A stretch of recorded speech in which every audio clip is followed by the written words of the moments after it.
मुक्ति दिवस के पावन पर्व पर देश के कोने कोने से समस्त श्रद्धालु भक्तों गुरु ये मुक्ति दिवस का पावन पर्व है जिसमें जीवों के लिए आत्म कल्याण के लिए 5 दिवसीय आध्यात्मिक सत्संग रखा है। ये आध्यात्मिक चर्चा का विषय है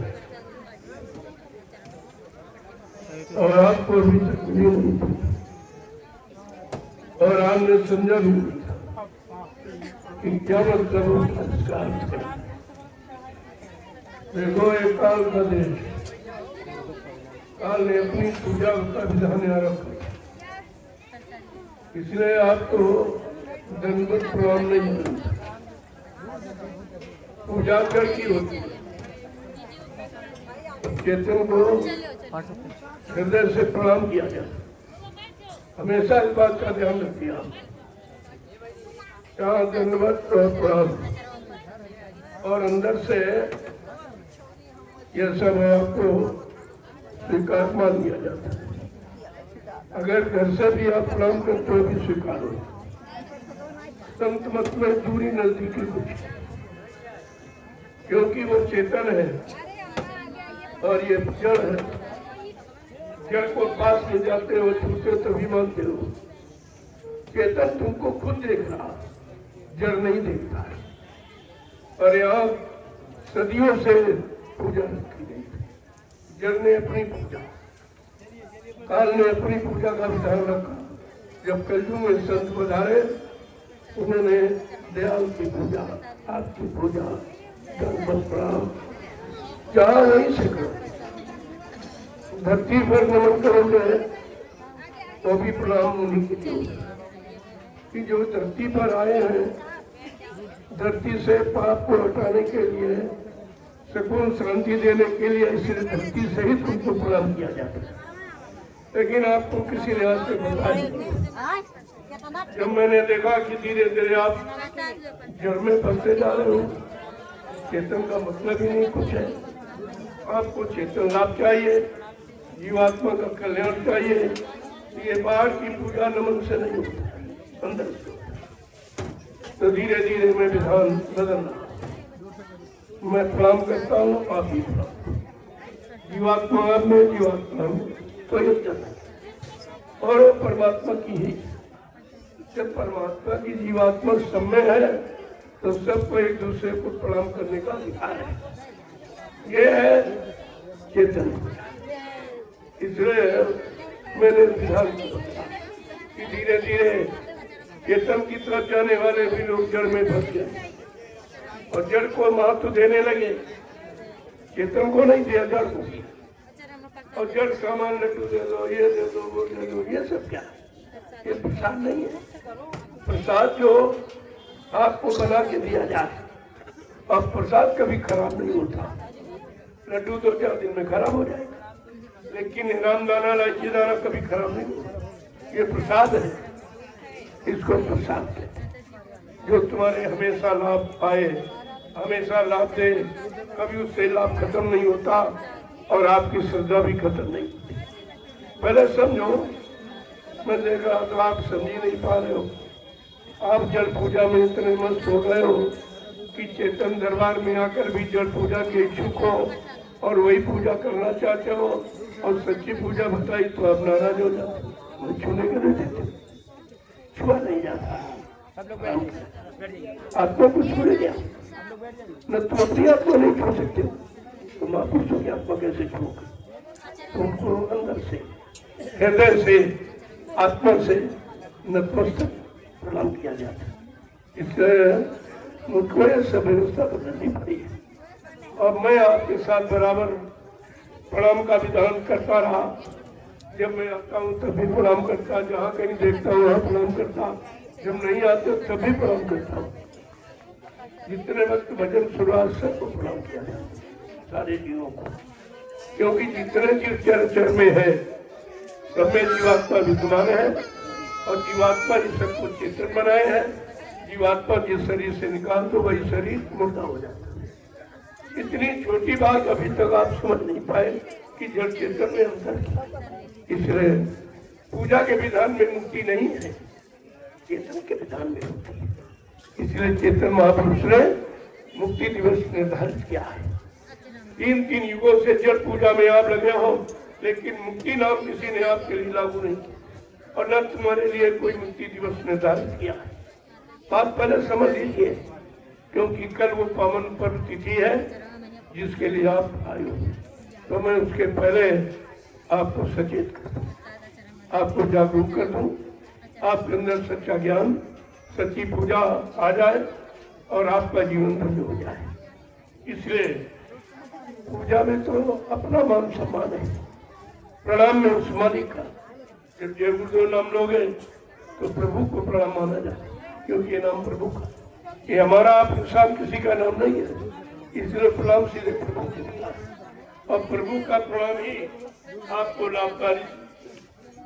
बाकी इतने दिन से आप पानी को छू रहे हो, कागज को छू रहे हो, पत्थर को छू रहे हो, मंदिर को जा रहे हो, मूर्त पे जा रहे हो, लेकिन कोई बिना क्या उसको छूने से तुम्हारा कोई काम बना या किसी ने तुमको आशीर्वाद दिया? आशीर्वाद जड़ मुर्दा नहीं देगा, जिंदा चेतन, चेतन आशीर्वाद देता है। वो छूने का विषय नहीं है, वो तो दूर से नमन करने का विषय। मैं तो बराबर आपको इशारा करता, जब भी मंच पर आता हूँ, कहीं मिलता हूँ, जो हाथ जोड़ के आपके शरीर को नहीं, आपकी जीवात्मा को, जीवात्मा वो मालिक ही है। मेरे पास भी मालिक ही है, तुम्हारे पास भी मालिक ही है। इसलिए हम सब लोग उस मालिक को प्रणाम करें तो आप उसका लाभ प्राप्त करें। इसमें नाराजगी की बात नहीं है। आप समझे नहीं थे और 3 युगों से किसी ने आपको बताया नहीं था, क्योंकि यहाँ जड़ पूजा का विधान रहा है। चेतन कोई मिला नहीं और चेतना आप में आई नहीं, जागरूकता आप में आई नहीं, तो आप भ्रमित हुए। लेकिन मैं ये भ्रम अब हटाना चाहता हूँ और आपको सच्ची पूजा में लगाना चाहता हूँ। तुम दूर से बैठ के प्रणाम करो भी आपका स्वीकार, तुम घर से प्रणाम करो वो भी स्वीकार है, लेकिन छूने का विषय यहाँ नहीं।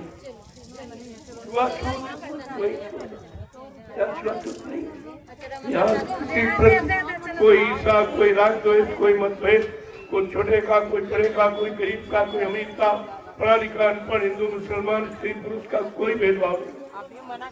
इसलिए सबको प्रणाम सबको करना है। जीवात्मा समय है, एक दूसरे में जीवात्मा को समझ कर एक दूसरे से अच्छा सच्चा व्यवहार करो, दया प्रेम का व्यवहार करो, सेवा का व्यवहार करो, क्योंकि सब में जीवात्मा विद्यमान है। जब पूजा में राग द्वेष क्योंकि आपको दिखाई देती है, कोई लाभ भी आपको मिला नहीं, इसलिए आप भ्रम में रहते। और वो भ्रम दूर करने का एक ही विधान है, चेतन। चेतन समझ जाओगे तब तुम सबसे प्यार करो, क्योंकि चेतन यहाँ दयाल के द्वारा चेतन ने चेतन बनाया और चेतन ने जड़ में चेतन को प्रवेश किया। वही विधान ये लोग नकल करते हैं।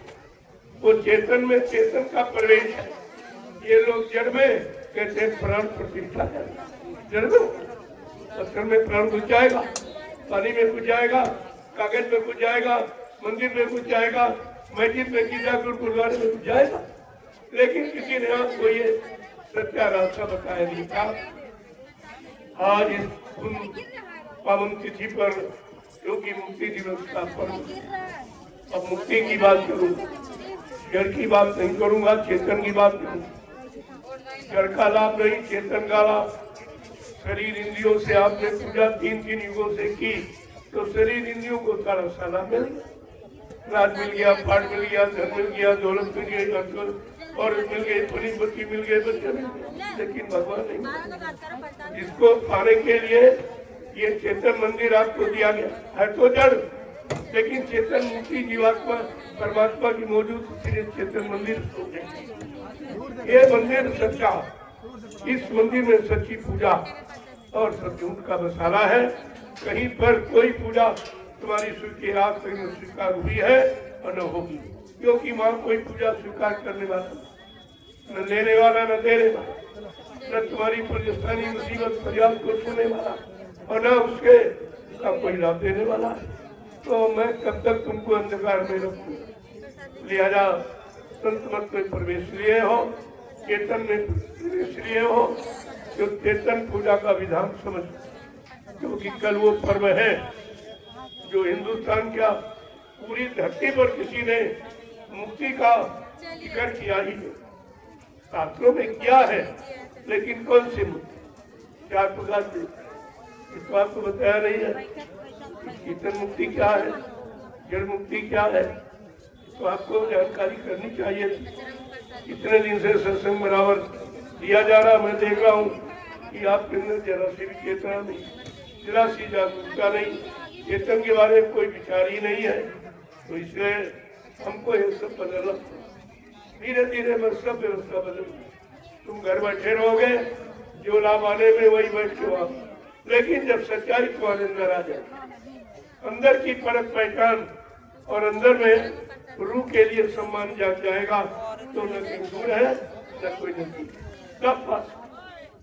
इसलिए मैंने आज इस सिद्धांत को आपके सामने लागू किया, इससे मैं बराबर करता हूँ। मैंने सोचा शायद हमारे करने से आप समझ जाओ और आप भी वही करने लगो, लेकिन आप समझा नहीं। मैं तो प्रणाम करता रहा, आपका दर्शन करता रहा, आपकी सेवा करता रहा, आपको परमात्मा की सेवा में लगाता रहा, लेकिन आपने उसको समझा नहीं, क्योंकि तुम तीन युगों से जड़ पूजा में इतने मस्त हो कि चेतन की तरफ देखते हुए, और प्रणाम कितना खराब जल पूजा। अभी एक कुंभ लगा, ये जल पूजा का प्रतीक सामने, कितने मर गए, मुक्ति हो गई। अरे मुक्ति गुरु भक्ति से होती है, पत्थर गुरु, कागज गुरु, पानी गुरु, तीरथ मूर्त गुरु नहीं है, गुरु चेतन है, और वो मनुष्य तन में, मानव तन में। इसलिए जब राजा समझ रहा न प्रजा समझ, न ये धर्म के ठेकेदार समझ रहे, नकली भेष बनाए हैं। भेष ये धर्म नहीं है, भेष पूजा नहीं है, भेष परमात्मा से मिलने का विषय नहीं। ये सब जानकारी आपको लेनी चाहिए। मैं धीरे धीरे सब आपको बता दूंगा, इशारा करके बताऊंगा, करके भी दिखाऊंगा, ये सब आपके सामने। लेकिन आप कुछ न कुछ तो सहयोगी बनो, कुछ न कुछ करने के लिए तैयार हो जाओ। यही अंधी पूजा करते हैं, अंधा और अंधी पूजा दोनों बेकार है। न अंधे को दिखाई दे रहा कि पूजा किसकी कर रही, और न वो जो जिसकी पूजा करे वो भी अंधा है, वो तुम्हें देख नहीं रहा। तो ये अंधे अंधे की पूजा कर, बैरे बैरों की पूजा कर, कि कैसा काल का विधान है कि हम आप समझ ही नहीं पा रहे, और कोई समझाने वाला जब तक संत महापुरुष नहीं मिलेगा, ये बात किसी की समझ में आने वाली नहीं। एक कागज भी आपको नहीं समझा पाएगा, चाहे 4 में 6 साल 18 पुराण आप लड़ जाओ, लेकिन समझ नहीं। कागज आपको समझाए, कागज आपको उठा के बैठाने का नहीं, हाथ पकड़ के चलाएगा नहीं, तुम्हारी बुद्धि को खोलेगा नहीं, और सच्चाई तरफ ये तो जानकारी आपको किसी ने दी नहीं। अब धीरे धीरे मैं व्यवस्था, सारी व्यवस्था समेट कर जो काल की तरफ की थी वो दयाल की तरफ ले जाना चाहता हूँ। इसलिए ये सब काम आपको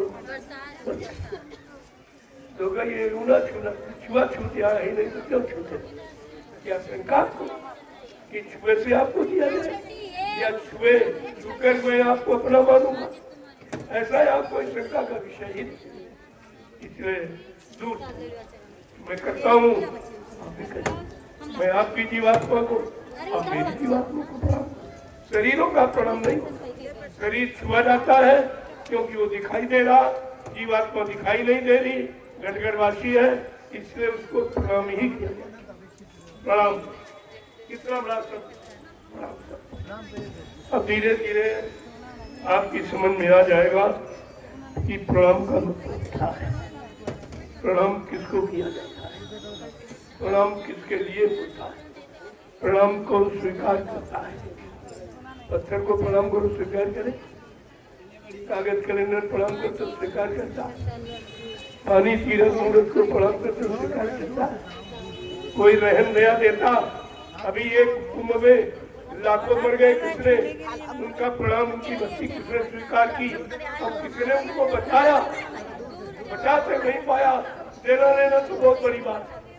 प्रेमियों, ये मुक्ति संतों का विषय, ये पाखंडियों का, ये भौतिक जगत में मान सम्मान की इच्छा रखने वालों का विषय नहीं है, ये संतों का।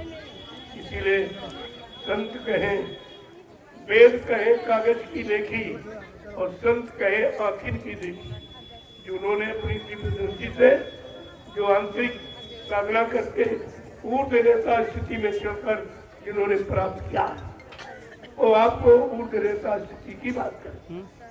ऊर्ध रेता ऊपर की तरफ, अधो रेता नीचे की तरफ, यानी काल के देश में रहने, बार बार जन्म मरण के चक्कर में रहने को अधोगति कर। आज संतों ने ऊर्ध रेता स्थिति की बात की। ऊपर तुम्हारा घर ऊपर है, तुम्हारा मालिक ऊपर है, तुम्हारी जीवात्मा ऊपर की है, तुम्हें रहम करना वाला ऊपर है, या कोई नहीं, याद रखना। इसलिए आपको संपूर्ण जड़ जगत से चेतन जगत की तरफ ले जाना चाहता हूँ। इसलिए मैं धीरे धीरे आपकी व्यवस्था को बदल, बिल्कुल सरल करना, कुछ नहीं लेना।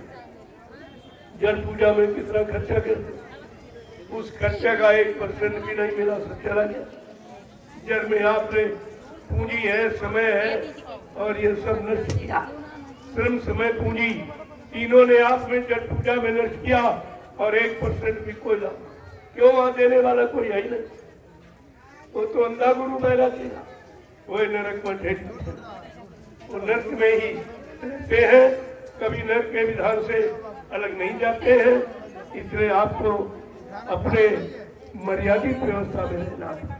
मर्यादा जिंदे में होती है, जिंदे की होती है, मुर्दे की कोई मर्यादा नहीं। मुर्दे क्या मर्यादा करता, चाहे पिता हो, चाहे बेटा हो, चाहे पत्नी पति उठा के फेंक देते हो, जला के राख करते हो, ये मर्यादा है। इसलिए जड़ की मर्यादा नहीं है, मर्यादा चेतन की है। चेतन क्या है? जीवात्मा। जड़ क्या है? शरीर, संसार, समाज, परिवार, परिवार के साधन, राज और पाठ, धन और दौलत, ये सब जड़ है। इस जड़ता की ममता से आपको अलग किया जा रहा है। और चेतन से प्रेम करो तो चेतन ले जाएगा। जड़ को लेके चल नहीं सकता, वो शक्तिहीन है, वो विवेकहीन है, वो मतलब उपायहीन है, उसमें किसी तरह की ताकत नहीं है कि आपकी जीवात्मा को यानी लेकर पहुंचा दे या उसकी फरियाद मालिक के दरबार में कर दे। ये शक्ति जड़ में नहीं। जय गुरुदेव। ये सारा हिंदुस्तान चकित रह जाएगा और धीरे धीरे ये हवा हिंदुस्तान की सारे विश्व में फैल जाएगी। बदली हिंदुस्तान तो बदल जाए दुनिया। हिंदुस्तान बदलेगा तो सब बदल जाएगा। उत्तर प्रदेश बदलेगा, हिंदुस्तान बदल जाएगा। ये उत्तराखंड ये ऋषि मुनियों की तपोभूमि है, ये बुंदेलखंडों की नहीं है, ये स्वाति लोभी लाचियों की भूमि नहीं है। ये त्यागी तपस्वी और गुरुओं की और संत महात्माओं की भूमि है। आपको इस पर विचार करना चाहिए। संतों के वचन बड़े कड़े होते, सत्य कड़वा होता, लेकिन इनके लिए स्वार्थी लोभी लालचियों की, और भक्तों के लिए, श्रद्धालुओं के लिए सत्य मीठा होता।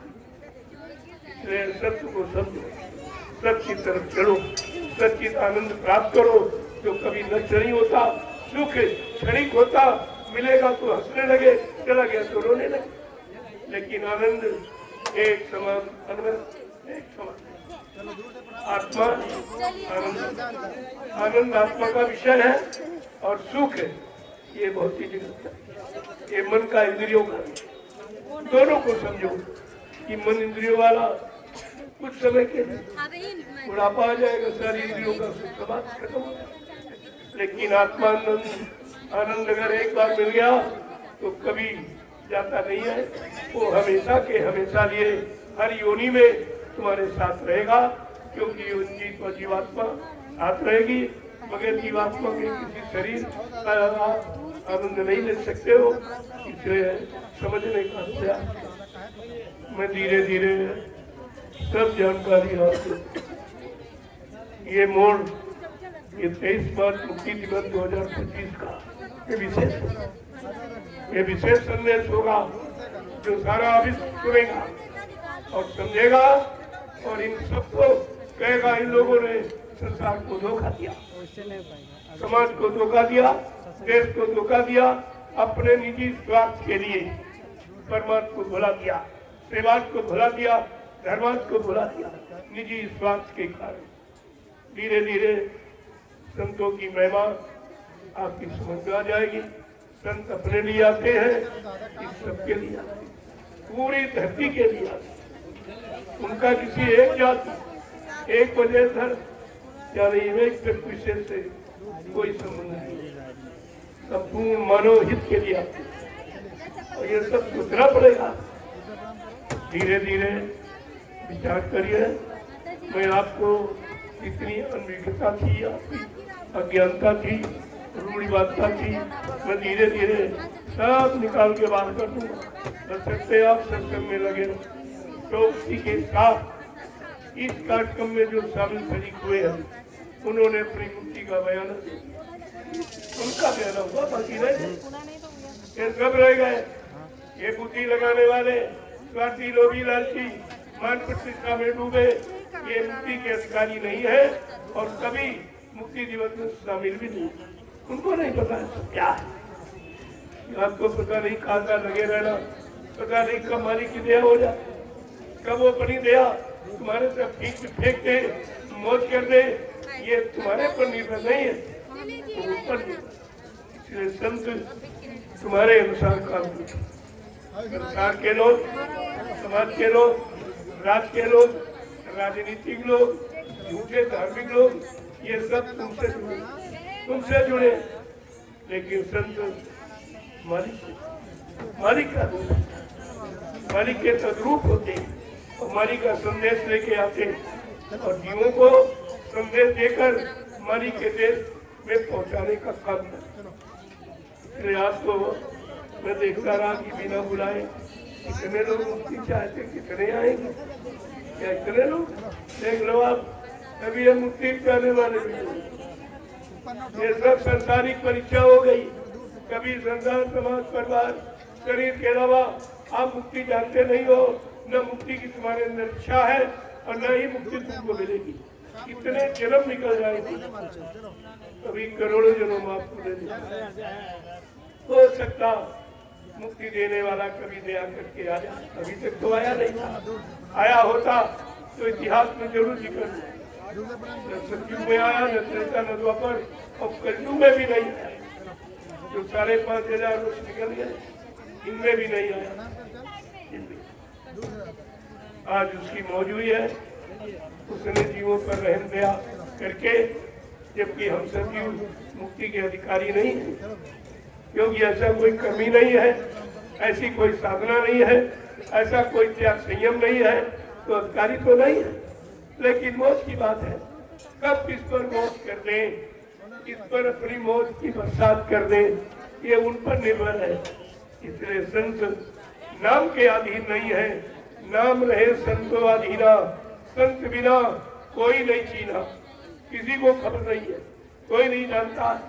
तो मैं देखना चाहता हूँ कि मुक्ति चाहने वाले कितने प्रेमी, कितने लोग चाहते भाई मुक्ति मिल जाए, जबकि मुक्ति पाने के लिए तुम्हारे में कोई कर्म नहीं है, कोई धर्म नहीं है, किसी तरह का कोई त्याग नहीं। यहाँ पैसा मत दिखा, ये घर ले जा।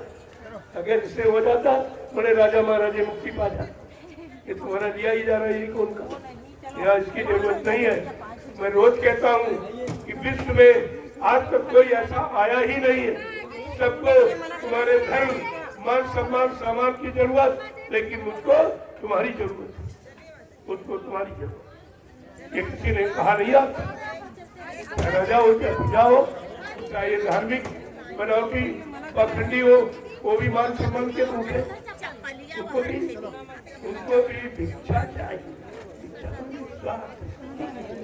उनको भी भोजन, कपड़ा, दान, दक्षिणा, उनको मान सम्मान ये चाहिए। लेकिन भगवान किसी को नहीं, न राजा के अंदर है, न प्रजा के अंदर है, न ढोंगी पाखंडियों के अंदर भगवान की प्राप्ति नहीं चाहिए। उनको खुशी चाहिए, उनको पद चाहिए, लोभ लालच चाहिए, रुपया पैसा चाहिए, भोगों का सामान चाहिए। इसके अलावा उनके दिल में नहीं है कि मैं भगवान चाहिए, हमें जीवात्मा का कल्याण चाहिए, हमको नरकों से छुटकारा मिल जाए, ये चाहिए, ये नहीं किसी के अंदर। मैं यही तो दिखाना चाहता था। और आपके अंदर जो 70-72 साल से जो संदेश आपको दिया जा रहा, उसमें आपने कितना सुना है, कितना अपने पास रखा है, कितने पर विश्वास किया है, कितने आप चले हो, कितनी दूरी तय किए हो, तो अभी तो ऐसा कोई नजर आता नहीं, कोई ऐसा नहीं। तो बार बार मैं कहता हूँ, अगर 5 अच्छे सच्चे त्यागी तपस्वी चरित्रवान शाकाहारी सदाचारी ब्रह्मचारी मिल जाते तो ये हिंदुस्तान की धार्मिक धरा पर सत्युग कब आ गया। लेकिन अभी तो जब कोई है ही नहीं तो किसके लिए लाया। अरे भाई संतान होती है तभी आप घर मकान बनाते हो, जमीन बनाते हो, धंधा व्यापार करते हो, लेकिन जब कुछ कोई है ही नहीं किसके लिए ये पृष्ठभूमि किसके लिए बनाई जाए। और बार बार आपसे मैंने कहा कि सतयुग आएगा जरूर, पर पृष्ठभूमि बन जाने दो। वो पृष्ठभूमि बनने में कितना समय है, कैसे बनाई जाएगी, ये तो किसी के पास है ही नहीं।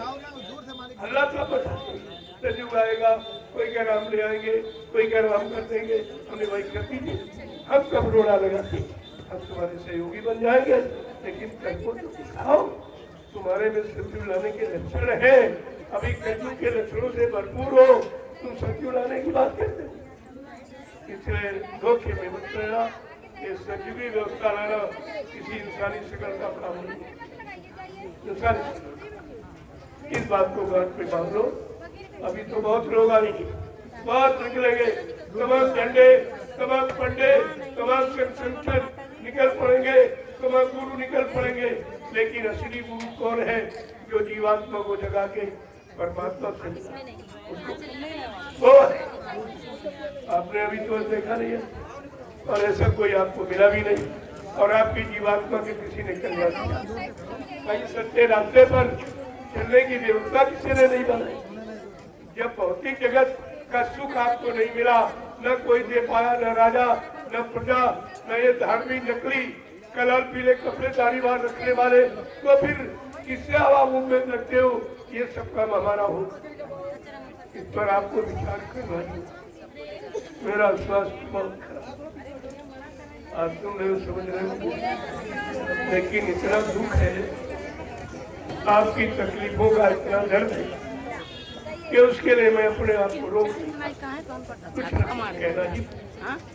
अगर नहीं कहूँगा तो आप जल के जल में रह जाओ, जल में फंसे फंसे रह जाओगे, और यही कहोगे किसी ने चेतन की तरफ इशारा किया ही नहीं। चेतन भूमिका, चेतन व्यवस्था किसी ने चेतन जीवों के लिए बनाई ही नहीं।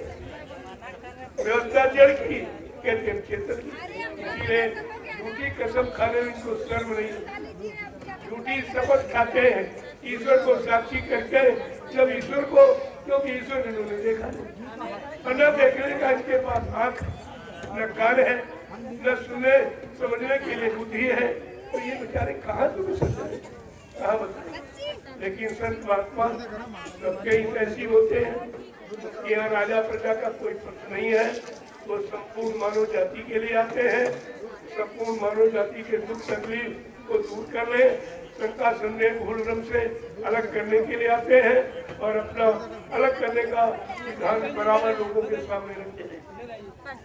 आज उसी का ये जीता जागता प्रमाण है मुक्ति दिवस। क्या कभी आपने पढ़ा था? 4 वेद के साथ 18 पुराणों में भी पढ़ा था, रामायण गीता बाइबल कुरान में पढ़ा था? कहीं नहीं। जब कहीं है ही नहीं तो आपको मिलेगा। जिसके पास है वो बता रहा है और तेरा देने के लिए तारीख निश्चित कर दी 23 मार्च मुक्ति दिवस। लेकिन तुम इस तारीख में जुड़े हो कि नहीं जुड़े? इस तारीख का महत्व तुम्हारे दिल में है कि नहीं? तुम्हारे अंदर मुक्ति पाने की लालसा, इच्छा, अभिलाषा, ख्वाहिश, तमन्ना, मुराद है कि नहीं है? ये आपको विचार करना हो। मैं यही देखना चाहता हूँ। इतनी बड़ी दौलत जो भी सुने कोई नहीं दे सकता। मुक्ति पाने के लिए ऋषि मुनि बेचारे जंगलों में उठे लगे, नंगे बने रहे। मुझे क्या किया, सुख क्या किया, लेकिन नहीं मिली। क्योंकि मुक्ति जंगल के अंदर गुफाओं में नहीं रहती है। मुक्ति संत चरण की दासी, मुक्ति संतों के चरणों में है। और संत अभी कलयुग में आए थे, कभी साहब आए, वहीं से संत मत चला है। संत नाम वहीं से सुनने को मिला। इसके पहले संत नाम था ही। उसी को आज लोगों को सामने उसका लाभ देने के लिए, उसकी महिमा, गौरव, गरिमा को कायम करने के लिए आज एक तारीख निश्चित कर दी गई, 23 मार्च मुक्ति दिवस। होली में दिवाली, ये संतों का अजीबोगरीब खेल है कि दिवाली में, यानी होली में दिवाली, कल दिवाली, सच्ची दिवाली कलयुग की, हम सब कलयुग के भक्तों जीवों की। वो दिवाली तो त्रेता में वो अवतारी शक्ति की थी, एक परिवार की खुशहाली थी, अयोध्या की खुशहाली थी। अयोध्या के राजा दशरथ के बेटे 14 वर्ष के बाद जंगल वापस सुरक्षित लौट के आए थे। उनके माँ बाप की खुशहाली थी, उनके नगर की खुशहाली थी। लेकिन आज ये मुक्ति दिवस सारे सृष्टि की खुशहाली होगी आगे आने वाले समय में। तो केवल 14 वर्ष जंगल में ही सारी सुविधाएं थी, परिवार साथ में था। लेकिन जो महापुरुष सारी सृष्टि को सारी दिवाली का पर्व देने के लिए आया है, वो 21 महीने जेल में, 21 महीने मेरी हथकड़ी पैर काट। कोई गुनाह नहीं, कोई दोष नहीं, कोई इस तरह का किसी का नुकसान नहीं, न राज का, न धर्म का, न इंसान का। लेकिन वो क्रूर राजा, उस समय का क्रूर शासन कांग्रेस, मुसलमान वो प्रधानमंत्री, जिसने मर्यादा को धोखे पी लिया था। उसका राज आया तो क्या किया, उसने महात्माओं को जेल दिया, तमाम को हिजड़ा बना दिया, नसबंदी जबरदस्ती पकड़ के। तमाम बच्चे माँ के गर्भ में ही, यानी गर्भपात करके मरवा दिए गए, जो उन्होंने दुनिया देखी नहीं, मानव शरीर का सुख आनंद पाया नहीं, पता नहीं ये शरीर मिले मिले ना मिले। उस क्रूर शासन ने बाबा जय गुरुदेव जी महाराज को ये कहने पर बाबा जी ने मुसलमान से कहा, अरे धार्मिक देश है, भगवान राम की धार्मिक भूमि है, कृष्ण की कर्म भूमि है, संत महात्माओं की योग भूमि है, इस पर ये हत्या करना, तुम राजा तुम्हें मुनासिब नहीं, इसलिए तुम्हारा राज का पासा पलट जाएगा। ये सत्य कहने पर वो मुसलमान प्रधानमंत्री नाराज हो गई। उसने बाबा जी को बेगुनाह निर्दोष जेल में बंद कर दिया और कोई कारण अभी तक नहीं बताया। वो बताना पड़ेगा कि बाबा जी का दोष क्या था, उनका कौन सा मतलब था। अच्छी सच्ची बात, धर्म की बात कहने के लिए तो महात्मा जी नहीं रहते। परमार्थ के कारण साधु धरा शरीर, परमार्थ समाज देश, राजी धर्मित महात्मा आते हैं और जब जब धर्म को लोप होते देखते हैं, मानव इंसान को धर्म से अलग होते देखते हैं, मानवता इंसान पिछले दिनों से चली जाती, माँ बहन बेटी की पहचान उनके मानो हृदय से जाने लगती है, तो महात्मा अपना भक्त अलग इशारा करते, राजा को भी बताते और प्रजा को, सबको खोल के, आज आपको खोल के कहा जा रहा है। कोई भी सुने इस तरह का संदेश जनमानस को देने वाला, सारी जीवात्माओं को दोषक लड़कों से बचाने के लिए हमेशा के लिए मुक्ति प्रदान करने वाला सृष्टि में है कोई? आपको समझना चाहिए। मैं अभी तो इशारा कर रहा हूँ, समय आ रहा है सब कुछ को उसकी जरूरत, जब सबको इसकी जरूरत पड़ेगी तो सबसे कहूँगा। आज भी कह रहा हूँ, लेकिन आप अभी जरूरत समझ नहीं पा रहे हो कि तुम्हारी हमारी असली जरूरत क्या है। जीवात्मा जगे, परमात्मा से मिले। एक काल माया का देश हमेशा के लिए छूट जाए, न जन्म हो न मृत्यु के हवाले हो। क्यों सबसे बड़ा दुख जन्म मरण असे दुख वही, जन्म मरण की श्रेणी पीड़ा से हम लोग अगर मुक्त हो जाए, इसी को सच्ची मुक्ति। आज वो दिवस समय के महापुरुष ने निर्धारित किया, जिसको वो मुसलमान जेल में ये सम्मान दी। लेकिन परिणाम क्या हुआ? नष्ट नाबूद हो चली गई हमेशा के लिए। अब कभी वो उम्मीद करा कि तुम्हें कभी गलती हुई, तुमने गलती की मर्यादा समाप्त की है, राजाओं का अपमान किया है, राजनीतियों का उल्लंघन किया है, संत महात्माओं को आपने परेशान किया है। लिहाजा वो समय तुम्हारे परिवार में अब कभी नहीं आएगा। और बाबा जी ने जब ये कहा है, भाई क्यों बंद करती हूँ, मेरा गुनाह क्या है, मेरा दोष क्या है, मेरी गलती क्या है, तो कुछ नहीं। कहा अगर तुम ऐसा करोगी तो तुम्हें मालूम नहीं है, जो हमसे टकराएगा वो चूर चूर हो जाएगा। इतना कहने पर वो मुसलमान बहुत नाराज हो गई, बाबा जी को मेरी हथेली। और इतना ही नहीं कहा, इसको एक कटघरे में बंद करो। बिहार जेल में एक कटघरे में बंद किया गया बाबा जी को।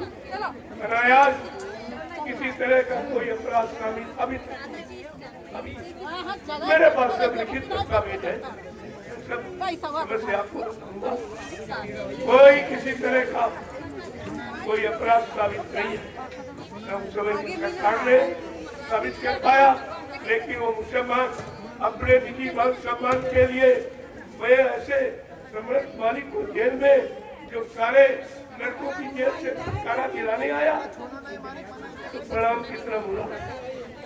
तो उसने बिहार जेल में किया, एक कटघरे में, और उत्तर प्रदेश की जिला जेलों में कटघरे को रातों रात भिजवाया और कहा 6 महीने तक एक कटघरा घूमता रहेगा, 6 महीने में बाबा मर जाएंगे, काम खत्म हो जाए। उन्हें क्या मालूम, जो मुक्ति प्रदान करने आया है, जिसने मौत पर भी विजय प्राप्त कर ली है, जो मौत को अपने मुट्ठी में रखता है और सारी यानी जीवों की मौत को रोक सकता है। ये अज्ञानी जीव बेचारे कुछ नहीं है। और बाबा जी ने कहा, जब 6 महीने निकल गए तो वो कर गया दिल्ली के तिहाड़ जेल में खोला गया। एक भव्य प्रकाश निकला, बाबा जी एकदम प्रेस किए हुए कपड़े पहन कर दिखाई दिए। ये आश्चर्य लोगों से जेल के कर्मचारी अधिकारियों ने जाकर प्रधानमंत्री को सूचना दी कि बाबा जी मरे नहीं, बल्कि ऐसा चमत्कार। तो मुसलमान प्रधानमंत्री घबरा गई। वो तुरंत अपने गुरु देवरा बाबा के पास गई और कहा, महाराज ये जयगुरुदेव नाम के महात्मा कौन? देवरा बाबा ने, अरे बच्ची उनको छेड़ा मत, वो युग पुरुष है, युग सच्चा है, युग दस्ता है, वो नए युग का उत्पाद कर सकते हैं, वो सब जीवों को बचा सकते हैं। तुमने उनको क्या किया? फिर ये मथुरा आश्रम 1979 में माफी मांगने गई, 85 मिनट तक रोती रही। बाबा जी ने कारण पूछा, कहा मैं आपको समझ नहीं पाई, आप दयालु हैं, आप दया कर दीजिए। आप तो दया करने आए, भूले चूके जीवों को माफ करने आए हैं। इतने कष्ट उठाने पर भी बाबा जी ने मुसलमान को भी बस उसे छोड़ा। और वो फिर ये संतों की दया देखी, उनकी किसी से कोई नाराज, वो किसी को श्राप देते ही नहीं। वो किसी का बुरा चाहता ही नहीं। तो साफ लिखा है, पर मानव के कारण साधु धरा शरीर, साधु से हो न कारज हानि। साधु संत महात्माओं से कभी किसी की भी काम की हानि नहीं हो सकती। वो बनाने के लिए आते हैं, बिगाड़ने के लिए आते, बिगड़े को बना देते, मुद्दे को जिंदा कर देते। ये भी उनके अंदर शक्ति है, लेकिन ये शक्ति प्रदर्शन नहीं की जाती। किसी किसी पर भाव प्रेमी जिज्ञासु पर यह शक्ति का प्रयोग किया जाए। और आपको विचार ये सब विचार नहीं चाहिए। कल वही दिन है जिस दिन बाबा जी को रिहाई मिली, 23 मार्च 1975 में उनको बंद किया गया जेल में। और ये रिहाई 23 मार्च 1970 को रिहाई हुई थी। वही दिवस हम लोग मुक्ति दिवस के नाम से मनाते चले जा रहे हैं। और एक दिन सारा विश्व मनाएगा जब वो जान जाएगा कि मुक्ति दिलाने वाला कोई था ही नहीं, कभी आया नहीं धरती पर, और जो आया उसको पहचाना नहीं गया। और क्रूर शासन ने उनको कितनी कड़ी जेल में बेड़ी हथकड़ियों के बीच रखा, उन्हें मार डालने के लिए कटघरे में बंद किया। क्या नहीं किया, लेकिन दयालु दया के सिवा किसी का अहित करती है। ये सब आपको ध्यान में रखना। जय गुरुदेव। देखो इतना स्वास्थ्य खराब होने पर ये दर्द सहा नहीं है। जोरों बेड़ी का दर्द बर्दाश्त नहीं। जब ऐसे महापुरुष को शासन प्रशासन ने नहीं पहचाना और उनको नहीं बख्शा, तो ये क्या तुमको बख्श देंगे? तुम पर कब आ गए? ये इतिहास हमेशा से के लिए अमर होगी। सारे राजाओं को, जितने राजा हैं आगे बढ़ेंगे, सबको ये इतिहास याद रहेगा कि महात्मा सबके लिए आते हैं, सबको सुख शांति प्रदान करते आते हैं, सबको सम्मान दिलाने आते हैं। लेकिन तुम उनको सम्मान कब दोगे? कब? जय गुरुदेव, जय गुरुदेव। जल्दी से आप लोग जल्दी तो फिर सत्संग का समय उन बच्चों को सुनना बहुत, लेकिन तुमने सुना बस यही है 10 रुपए 2 पैर छूने, इससे क्या होगा? तुम मथुरा में ही करते रहे हो जल पूजा, यहाँ भी जल पूजा, इसका क्या? ऊना छूना कुछ नहीं। छुआ क्या है? संतों के वचन तुम्हारे अंदर छू जाए, छू के निकल जाए, तुम्हारा परिवर्तन हो जाए। ये बाहर में छूना फूना, रुपया सामान सट्टा लेना, ये बहुत ही जगत जो आध्यात्मिक जगत पे आया, अध्यात्म की लुटाने के लिए, वो तुमसे किसी वस्तु की इच्छा नहीं है। आप दे रहे हैं उसको भी एक बार सोचना पड़ता है कि कहाँ लगाया। तुम्हारी सेवाओं का हमारे पर कोई कर जाओ, कोई बोझा, एक बार सोचना। इसीलिए मैंने तुम्हारी इन सेवाओं का एक स्थान चुना है, नैमिषारण्य, 88,000 ऋषियों की तपोभूमि का, जहाँ इतनी बड़ी संख्या ऋषि मुनियों की तपस्या की, इतना पावन पवित्र उस स्थान भूमि को बनाया हो। आज उसी भूमि का मैंने चुनाव किया है कि आपकी श्रद्धा और सेवा का वहाँ पर सदुपयोग कर दिया जाए, व्यवस्था बना दी जाए, जो आगे आने भविष्य में करोड़ों लोग तुम्हारे धन का प्रयोग करेंगे, वो लाभ आपके खाते में आएगा। जय गुरुदेव, जय गुरुदेव। अब भी बेचारे इतना हम कह रहे हैं जल पूजो, ये प्रसाद छोड़ो, ये माला छोड़ो, ये नहीं कभी कहते हमको। हमारी आत्मा को, हमारी आत्मा को परमात्मा से मिला दो, ये कोई नहीं। इतने दिन हो गए, किसी ने ये सब वही पत्थर कागज पानी, वही जल पूजा जल लाभ मांगने के सिवा आप कुछ जानते नहीं हो। अगर बताया जाए तो तुम्हारी सुनो, इनको सुनाई नहीं दिया। तो मैंने इसीलिए अब अपनी वाणी को विराम देने का मैंने संकल्प किया है, अभी संतों की वाणी को अपमान मत करो, कोई सुनने वाला नहीं है। ये बगैर कुदरत की बात की ये समझने वाले नहीं है। लिहाजा मैं इसी कार्यक्रम के बाद कुछ वर्षों के लिए विराम देना चाहता हूँ। जब कुदरत की मार लगेगी तब खुद दौड़ेंगे, खुद समझेंगे, तब कहेंगे भाई मेरे पास समय नहीं है, मैंने समय आपको बहुत दिया, तुमने उस समय का प्रयोग नहीं। ये मालूम नहीं कितने पहले मैंने कहा था कोरा का इमाम मछली ही वाला राजा की तरफ से प्रलय का रूप तैयार हो जाएगा। 3 तरह की प्रलय होगी, जल प्रलय, अग्नि प्रलय, वायु प्रलय, और तीनों आपके सामने। ये जल प्रलय आपने कुंभ में देखा, लक्को चले, लक्को क्या मिला, क्या मिला उनको? अरे पानी में डूब के मर जाना, अग्नि में जल के मर जाना, और एक्सीडेंट से मर जाना, तूफानों से मर जाना, ये प्रेत योनि में जाने का विधान है। और ये कहते सब पुण्य मिल गए, सब तर गए। अरे मेरे तर नहीं गए, सब तरे चले गए, नीचे चले गए, कभी ऊपर नहीं निकले। जब राजा ऐसा है तो प्रजा को क्या संदेश दे? जब खुद नहीं जानता कि जल चेतन में अंतर क्या है, तो ये जल चेतन का तो तुम्हें कैसे बताएगा? ये महात्माओं का विषय है, ये संतों का विषय है, ये लोभी लालचियों का विषय नहीं। और आपको आज नहीं तो कल समझना पड़े। हमें विराम लेने दो, देखो क्या होता है। सबकी अकल ठिकाने आ जाएगी, सबकी बुद्धि समझने लगेगी। लेकिन जब तुम्हारे पास कुछ बचेगा, सब खो बैठे होगी, तब समझोगे तो उसे क्या मिलेगा? तुम्हारा सामान बच जाए, तुम बच जाओ, तुम्हारे बाल बच्चे बच जाए, तुम्हारा राज्य, तुम्हारा परिवार, ये सब बच जाए। इसलिए महात्मा पहले से ही संदेश देना शुरू करते थे, लेकिन कोई नहीं माना, न राजा न प्रजा, जैसे किसी को काना खाई नहीं, कुछ नहीं। तब अपनी मनमानी में जुटे पड़े। इनको अपनी हानि नहीं दिखाई दे, ये तुम्हारी हानि क्या बचाएंगे? इनको अपना नहीं मालूम किस नर्क में हम जाएंगे, तो तुमको नर्क से निकालने का सामान इनके पास कहाँ है?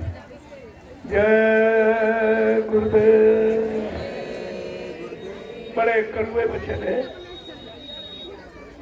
क्योंकि दवा कड़वी ही होती है, जो बीमारी को जल समूह से नष्ट करती है। संत वचन अटपटे, झटपट लखे न कोई, जो झटपट लखे तो चटपट दर्शन हो।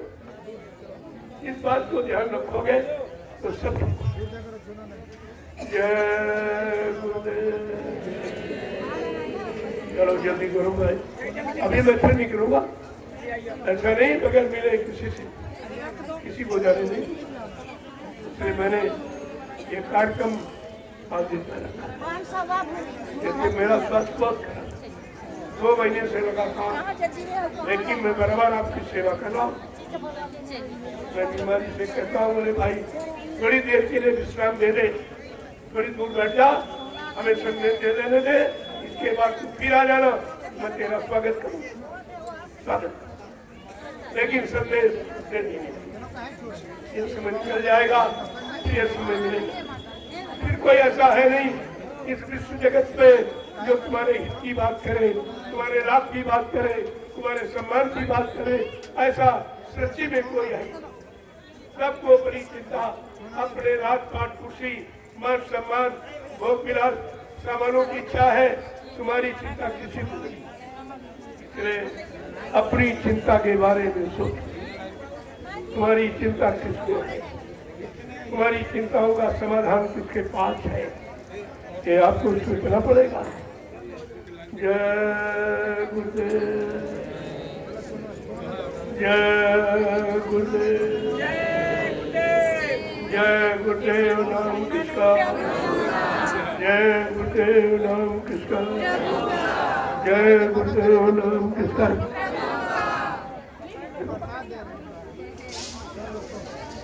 जल्दी करो, समय नहीं, मैं कितनी बड़ी बीमारी अपनी है, ये बीमारी तुम्हारे दुखों की, तुम्हारी तकलीफों की, और राजा की अज्ञानता की बड़ी बीमारी।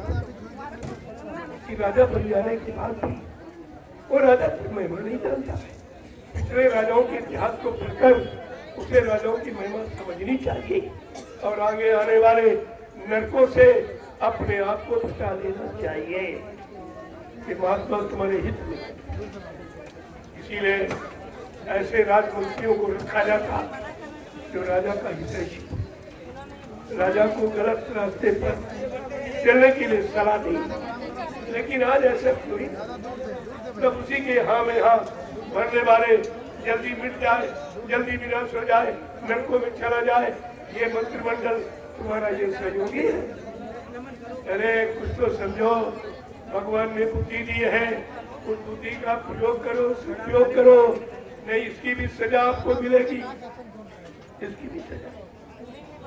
मैं बहुत खोल के कहने वाला व्यक्ति हूँ, क्योंकि मुझे किसी का डर नहीं है।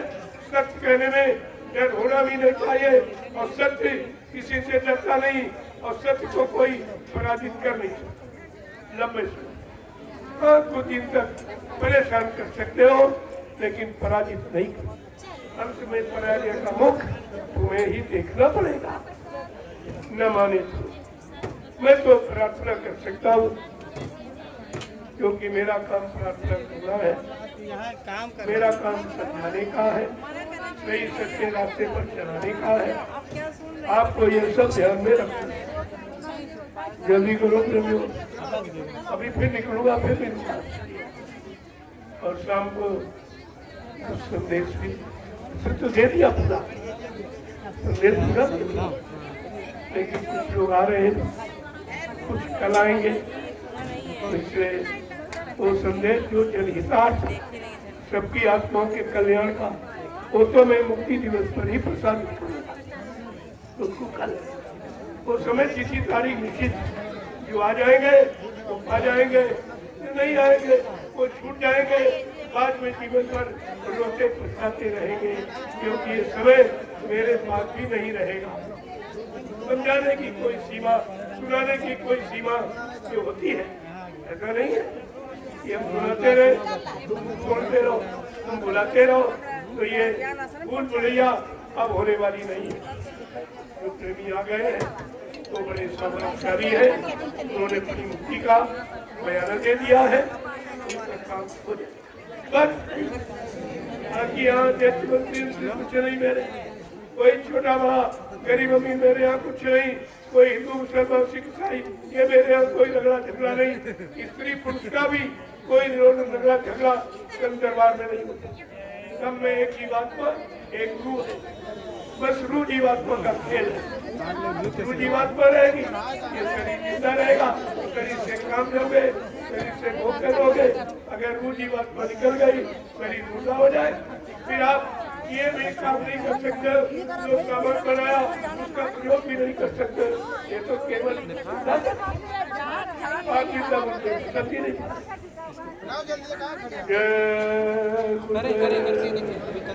देखो प्रेम की बात है ये नहीं, ना उन्हें मालूम नहीं, धीरे से समझा ये विषय काल के जीवों का, दयाल का जीवों का प्रणाम, जीवात्मा को जीवात्मा से प्रणाम।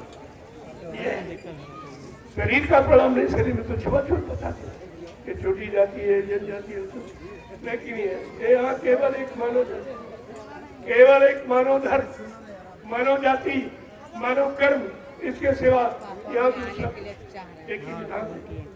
और यही मैंने कहा, अगर एक ही विधान, एक आरक्षण आप बना दो, सारा विवाद देश का खत्म हो जाएगा।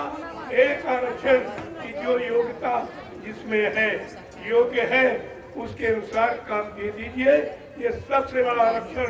लेकिन इनको तो आपस में लड़ाना है, चंदा नोट को देना है, तो ये महात्माओं की अच्छी शिक्षा, अच्छे नीति सिद्धांत को कभी नहीं, ब्राह्मण नहीं मान पाए, ये चल कुंभकर्ण नहीं मान पाया, इनको बड़ा धर्मात्मा मान को मेरा कृष्ण नहीं मान पाया, जरासंध नहीं मान पाया, कंस महाराजा नहीं मान पाया, ये तो कुछ भी नहीं है। ये काम आने, क्योंकि ये मत बड़ा खतरनाक, राजमत, कुर्सी का मत, सम्मान का मत, ये बहुत खतरनाक होता। इस मत से कोई पिघला ही बच पाता है जा पर दया वही सतगुर की, वही हुए निहाल और बाकी पूछे काल की जात। चलो जल्दी करो, देखो आप लोग दिन भर खाली रहे। वैसे मैंने व्यवस्था बदल दी, जहाँ जाओ अपनी व्यवस्था। पहले लोग अपनी बेटी के आ जाते, मुझे नहीं करते, पानी नहीं पीते उस गाँव का। मर्यादा देखिए मेरे साथ। अपना शत्रु अपना कोई यानी इस तरह का तैयार हो जाए, एक दो दिन रुके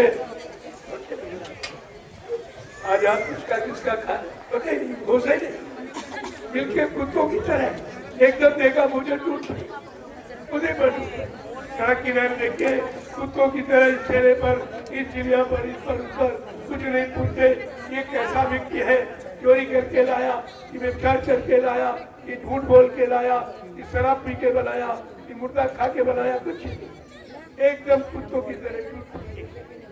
यही भोजन आज तुमको बर्बाद किया। तरह तरह की बीमारियां महामारी इसी भोजन से, और हमारे में क्यों आई? तुम ऐसे भोजन करके तो आए हो, ऐसे कर्म करके आए हो, झूठे हो, उन कर्मों का असर प्रभाव जरूर। इसलिए मैंने इस सच्ची छुआछूत को बंद करने की राजा से अपील की है और प्रजा से और धार्मिक लोगों से भी मैंने अपील की कि आप हिंदुस्तान की धर्मभूमि पर रह रहे हो, आप शाकाहार का प्रचार करा दीजिए, 80% बीमारियां चली जाएगी। कोई दवा, कोई डॉक्टर वैद्य की जरूरत नहीं पड़ेगी। क्यों? जैसा करो आहार वैसे बने विचार। विचारों का जन्म आहार भोजन से, लेकिन राजा ने भी नहीं। धर्म का ढिंढोरा पीटता है। श्री राम मर्यादा पुरुषोत्तम की बात करता है, लेकिन धर्म की एक की बात। उन्होंने धर्म के लिए, सच्चाई के लिए कितने लोगों का कत्ल कर दिया था। तब धर्म की स्थापना आई, जिनको मर्यादा पुरुषोत्तम भगवान राम थे। तो तुम बगैर मारे जीवों को मारे डाले। इतनी महंगाई की कमर टूट गई, इतनी बेरोजगारी की बच्चे सड़कों पर घूम रहे हैं, चोरी करते हैं, राजनीति करते हैं, व्यभिचार करते हैं। ये सब तुमने व्यवस्था बनाई है, लिहाजा इसका दोषी राजा है।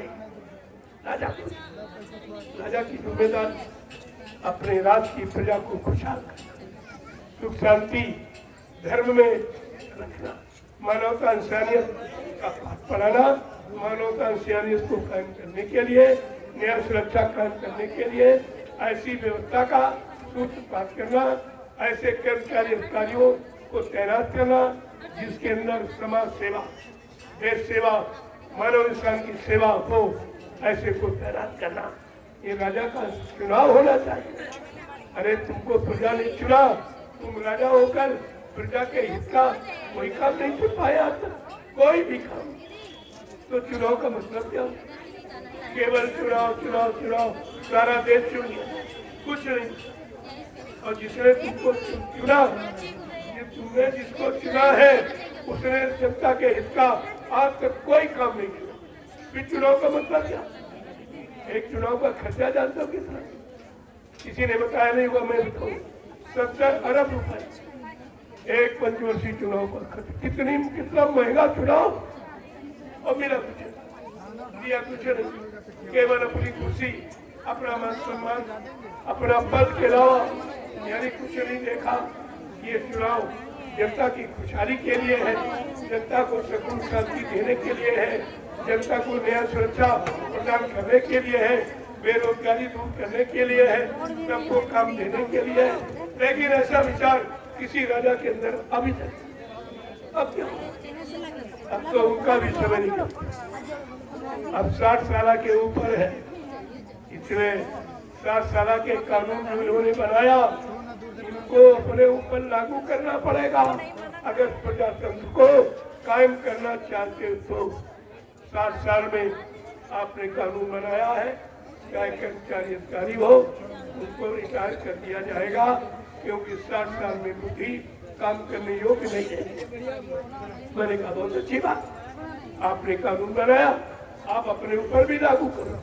प्रजातंत्र का मतलब यही, चाहे राजा चाहे प्रजा, चाहे कर्मचारी अधिकारी, कोई व्यापारी, ये सब पर नियम लागू कर दिए कि 60 साल में उसकी बुद्धि विकासशील कार्य नहीं कर सकती।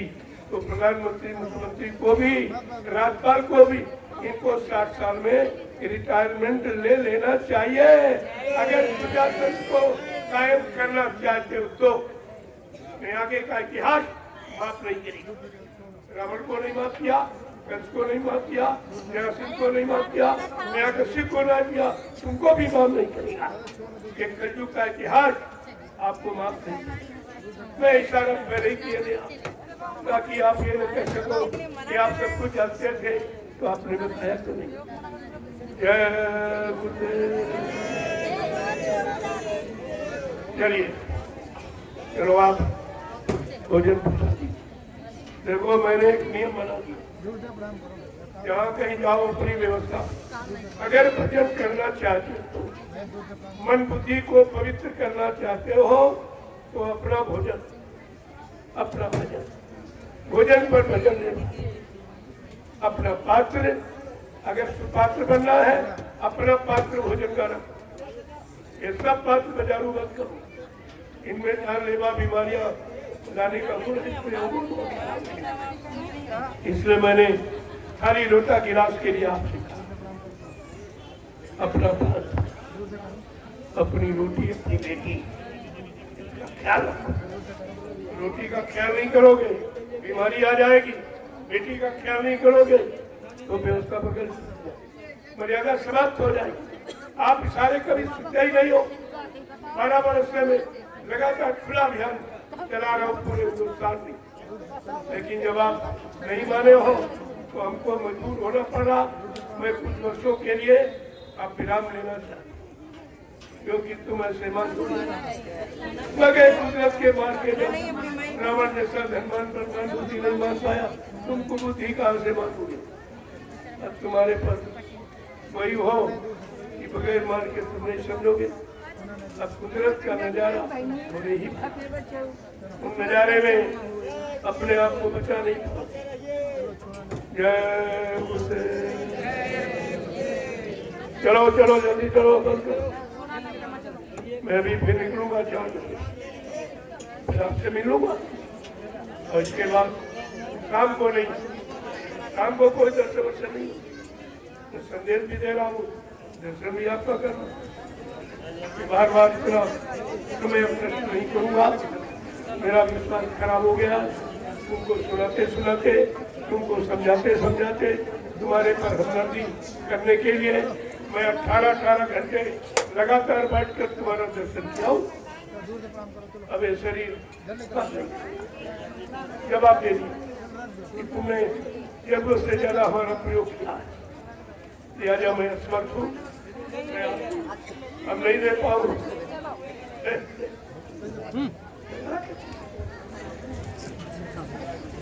बड़े प्रेम प्यार मोहब्बत ये नया जन हितकारी विधान है, सबको बताओ। तुम नाराजगी हो रही तो दूसरों को क्या दो, नाराजगी खत्म करो। समझाने में क्रोध नहीं, आवेश नहीं, आक्रोश, बड़ी शालीनता सौम्यता के साथ ये काल के विधान को बताकर और दयाल का विधान समझाओ, क्योंकि आप दयाल के जीव हो। दयाल से जाना चाहते हो तो काल की व्यवस्था छोड़नी पड़ेगी, नहीं तो आप निकल रहे, आप जा ही नहीं। सोचिए आप। जय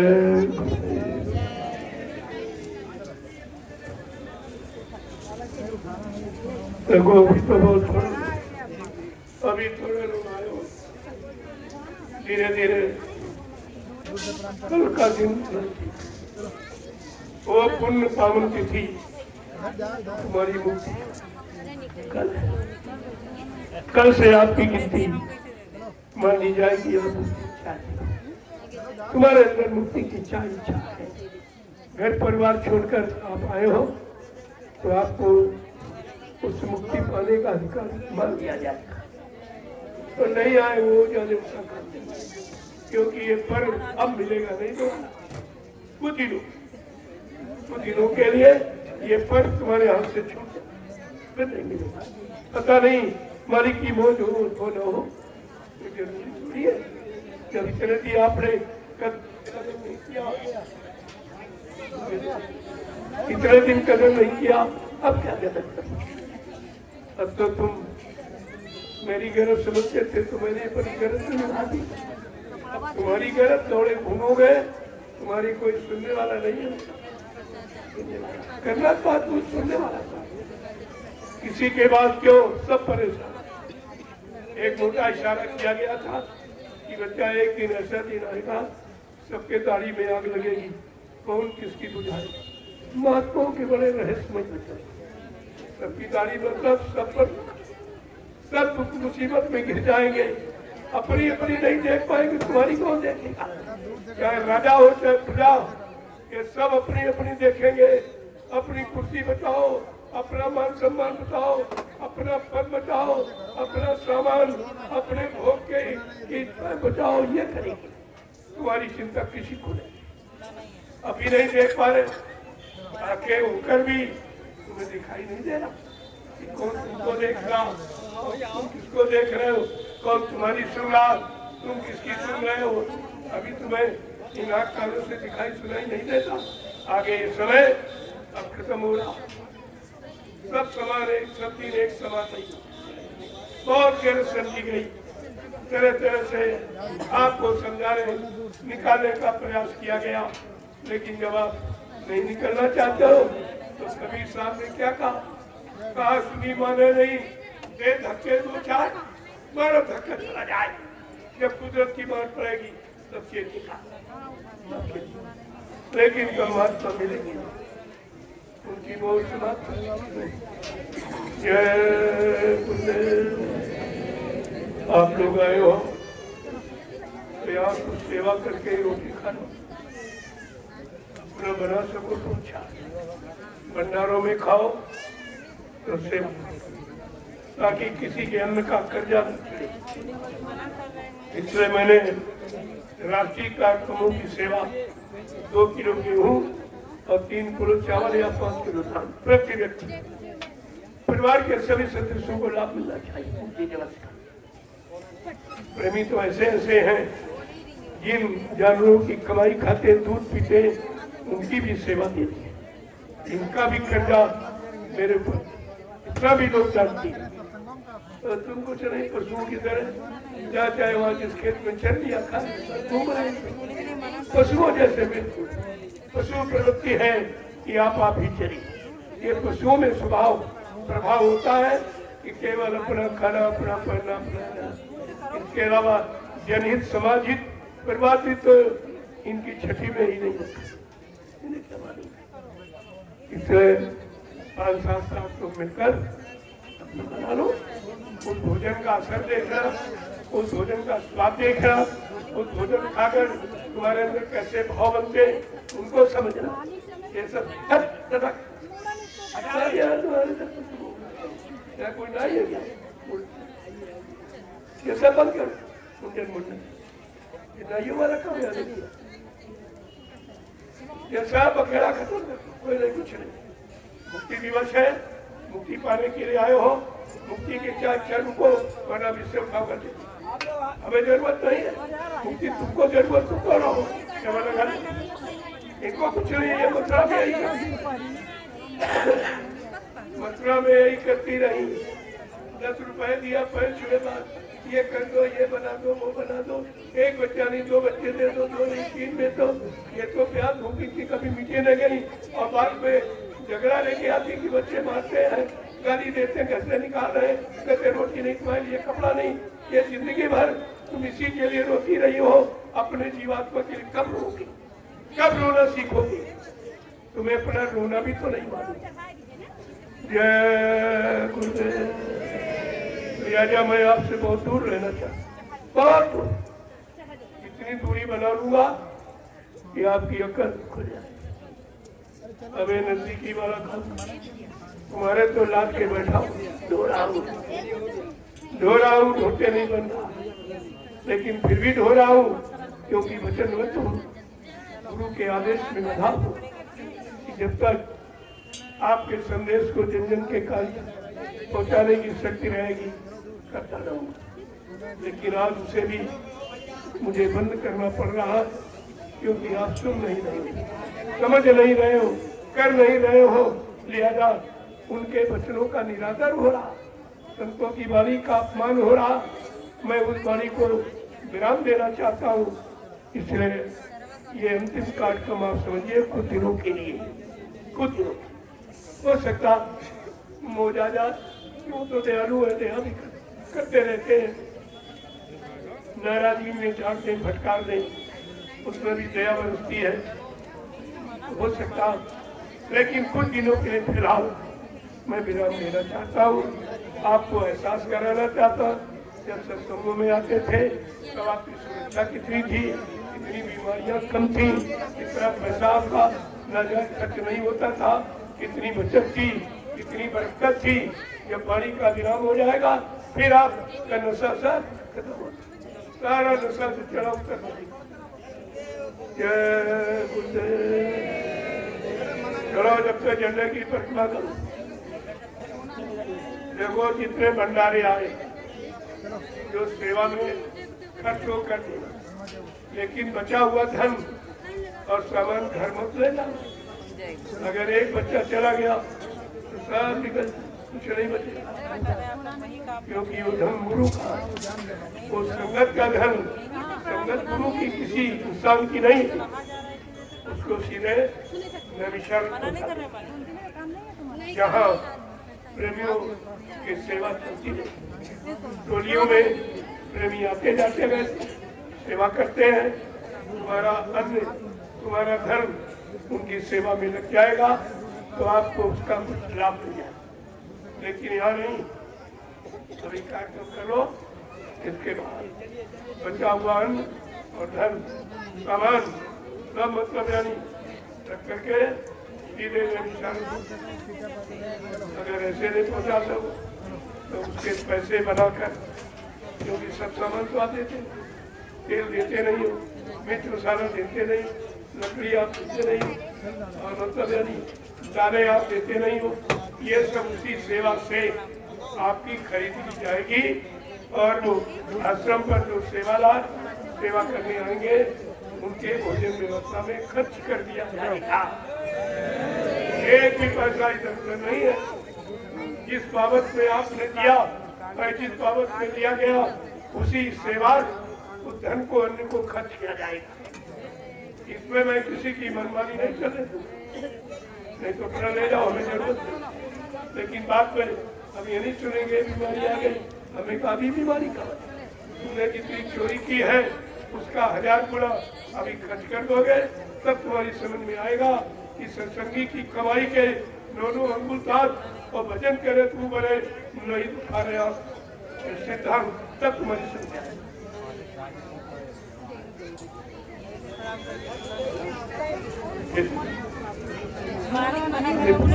जो बताया जाए उसे, तुम्हारे छूने में कुछ नहीं, इतने दिन छूटे ने कुछ मिला। अब जरा दूर लेकर तुम दे ही, जिसके पास तो होता वही तो देगा। आपके पास कोई अच्छा ही अच्छे कर तो आपने किए नहीं, अच्छा कर सारी गंदगी लाते हुए और वो भी अगर गंदगी लेकर भी तुम्हारा काम किया जाए फिर भी मानते नहीं, रोते नहीं हो। इसलिए मैं सारी व्यवस्था बदल सब बदलेगा। जब तक तुम नहीं बदलोगे समाज नहीं बदलेगा, समाज नहीं बदलेगा, देश नहीं बदलेगा, देश नहीं बदलेगा, विश्व नहीं बदलेगा। ये परिवर्तन का तरीका। जय गुरुदेव। इनको सुनाई कि अगर सत्संग न आए तो बहुत कोई झगड़ा नहीं, कोई दुर्घटना नहीं, कोई विचार नहीं, कुछ नहीं। अगर ये इनके पास कोई काम नहीं, बैठेगी निंदा आलोचना बुराई चुगली के अलावा कोई काम नहीं, कोई सत्संग नहीं, कोई सेवा नहीं, कोई भजन नहीं, कुछ बस ये दे दो, ये दे दो, ये अरे ये दे दो, क्या बगैर पैसे देश में मिलेगा, समाज में मिलेगा आपको? यहाँ तो पैसा दिया भी नहीं जाता, आपको दिया जाता फिर भी तुम समाज के रख नहीं पाते। इसलिए मैं इस व्यवस्था को बदलना चाहता हूँ। जय गुरुदेव, जय गुरुदेव।